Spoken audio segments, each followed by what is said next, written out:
What's up, YouTube world? This is Jay, and I'm coming at you with the Monday Night Raw review. So I hope everybody enjoyed the show. I did. There was a bunch of surprises. I'm going to try to go through this as fast as I can with as many details as I can so I don't take up too much of your time, but I cover the whole show greatly. With that being said, let's just get into it. Triple H comes out to start the show, and he's talking, and then Seth Rollins comes out. The commentators tell us there's going to be two triple threat matches. The two winners of those triple threat matches are going to face each other later on in the night, and then that winner is going to face Seth Rollins at Money in the Bank for the WWE Universal title. Seth Rollins comes out. He starts, saying, I beat the beast, yada, yada, yada. Triple H says you stomped his bucket head into the ground. They really emphasize the bucket head, just trying to throw digs in at Lesnar. I dig it. I dig the digs. And then everybody comes out. Samoa Joe, Drew McIntyre, Rey Mysterio, The Miz, Baron Corbin, AJ Styles. They all come out. They all say they want their shot. They all say they're going to win their respective matches. So then right after that, Samoa Joe versus Rey versus Rey Mysterio versus AJ Styles. Rey counters the Styles clash by grabbing the ropes. AJ goes to powerbomb him. Instead, Rey does a really nice Hurricane Rana. AJ's head almost hits the ground. It looked really nice. Samoa Joe does a huge double body backdrop off the top rope. Just kind of flipped both guys over his back, and he took the fall with him. Looked like it hurt. Samoa Joe then counters a 619 into a coquina clutch, dodges AJ's phenomenal forearm as Rey's in the coquina clutch. Then he puts AJ Styles in the coquina clutch, and that was a very nice sequence. I love Samoa Joe. AJ Styles catches Rey out of the air doing his drop the dime. He was doing a leg drop onto Samoa Joe. AJ just catches him, power bombs him onto Samoa Joe, picks him back up, does a Styles clash on top of Samoa Joe, pins Samoa Joe. 1, 2, 3. I love AJ Styles.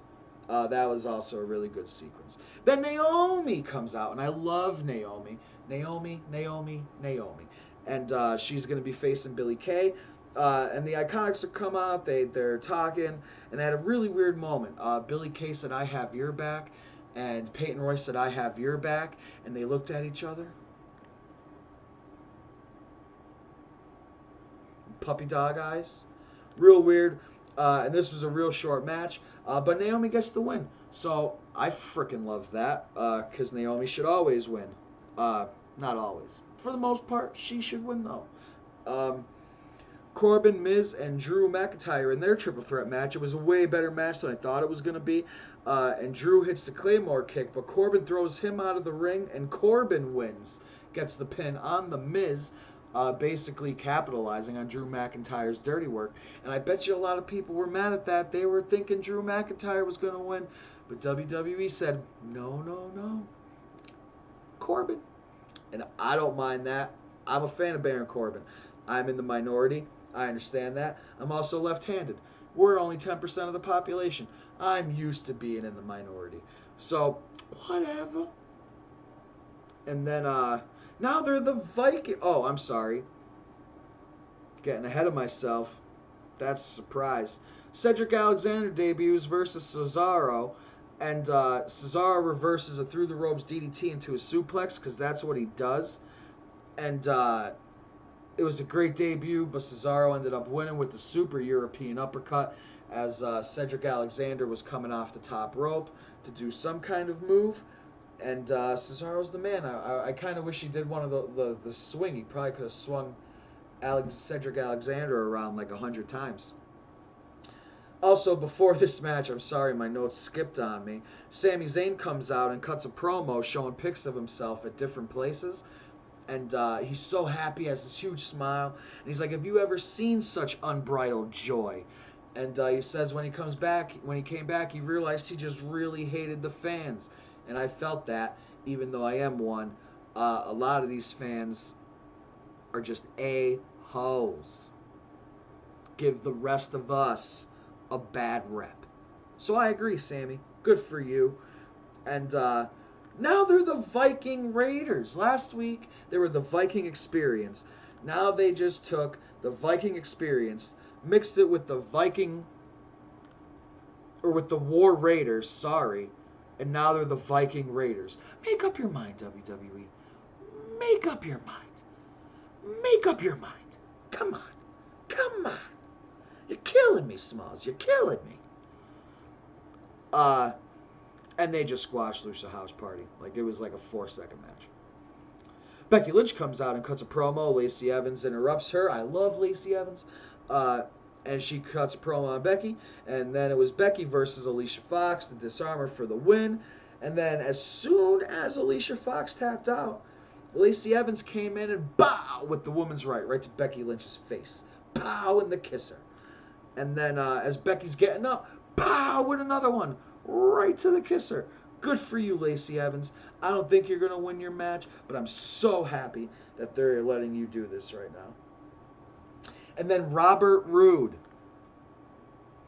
formerly known as Bobby Roode.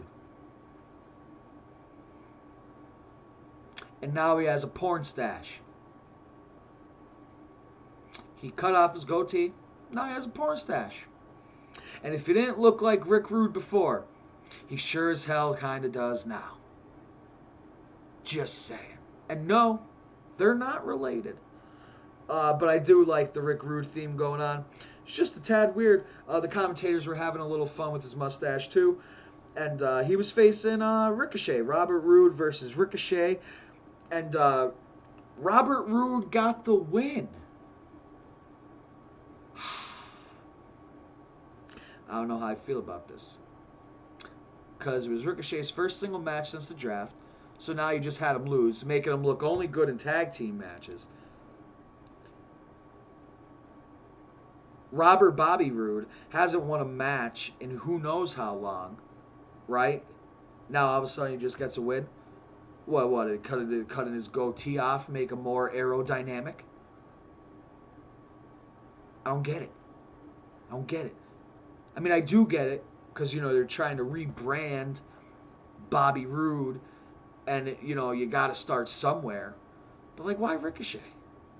Like I said, it was his first singles match. Questionable. Anyways. Damn. Bray Wyatt's back in the Firefly Funhouse, and it was kind of like a creepy Pee-wee's Funhouse, if you will. And then there was a cardboard cutout of his old character, Bray Wyatt, and he cuts it in half. And he says, "I'll never go back to that again," and looks at the camera real, like, happy creepy. But I kind of like this twist on his character, and I think they can make it work. I think they could really do something special with this. And I have in my notes here, creepy yet funny. If you can mix the creepy with the funny, it should be pretty good stuff. Next up, we have the main event, AJ Styles versus Baron Corbin. It was a good match, back and forth. Like I said, I like Baron Corbin. I like AJ Styles. They had a good match. At one point, AJ Styles tried to do the Styles Clash on Baron Corbin, and Baron Corbin's like 6 foot something. You ain't gonna hit me, like, what are you gonna do? You can't get him high enough off the mat to properly do the move. So that looked really funny. But in the end, AJ Styles hits the phenomenal forearm. 1, 2, 3. So you know what that means. AJ Styles is going on to Money in the Bank to face Seth Rollins for the Universal Championship. And that should be an outstanding match. For sure. And that'll be the first Universal title defense at a pay-per-view that's not one of the big 4 or 5. Just saying. History making is coming up soon, guys. And I can't wait. And I hope you guys enjoyed this review. I hope you guys enjoyed that episode of Monday Night Raw. And until next time, folks, peace.